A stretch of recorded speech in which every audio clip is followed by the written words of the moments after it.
Објектот на амбасадорот Тихомир Илиевски, лоциран во Пештани, ќе треба да се урне. Немајки средства за тоа, истиот е се уште на сопствените темели. Љупчо Танески.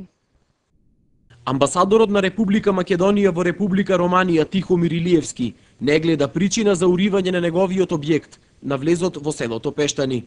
Господинот Илиевски вели дека и не изградил ништо надвор од она што е предвидено со модулот кој треба допрва да се изгласа. Нити сме информирани официјално, ни неофицијално. А вие проверите ги ако сакате во Советот на општина Охрид, слободно. Нема никаков проблем. Погледајте ја куќата, ве молам, и после јавите ми се, ќе разговараме, да видите каква е, дека е тоа семена куќа, со едно приземје и со еден кат. Со три соби на првиот кат, 3 спални соби, ништо повеќе.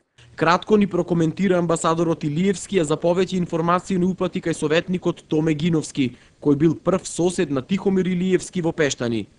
Советникот Гиновски вели дека случајот со објектот на амбасадорот Илиевски не треба да се поврзува со, како што ја нарече, мегаломанската зграда на улицата Туристичка и дека двата објекти се сосема различни. Господинот Тихомир Илиевски, за моја среќа, е мој непосреден комшија. И тој има изградено стамбен објект, приземје плюс спрат, во границите на неговата од порано цртана маркица. Значи, дезинформации се, инсинуации се, фактите дека некој инсинуирал, дека градел 2 спрати повеќе, мансарди повеќе и така натаму и така натаму. Све што е направено тој, евидентно се гледат низ мојот прозорец, дека е приземје плюс спрат и ништо повеќе. И строго во рамките на дозволената маркица. За решенијата за уривање на куќата на неговиот сосед, советникот Гиновски вели: Јас навистина не можам да ги коментирам тие решенија, бидејќи навистина не ги имам видено и не ги имам проучено. Но кога би ги проучил и кога би ги видел, сигурен сум дека истите не држат место. Од локалната самоуправа велат дека за објектот на Илиевски е донесено решение за стобирање на градба во 9-ти месец минатата година, а на 1 ноември минатата година донесено е решение за уривање на објектот.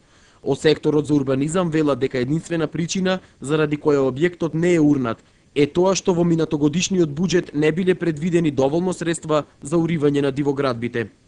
Од извори во раководствата на партиите која сочинуваат коалицијата, која сега е на власт во Советот, коментираат дека нема да прифатат да се гласаат модули и на тој начин да се прави ред во урбанизмот, туку дека ќе водат политика да се донесе деталниот урбанистички план за што во буџетот проектирале 29 милиони денари.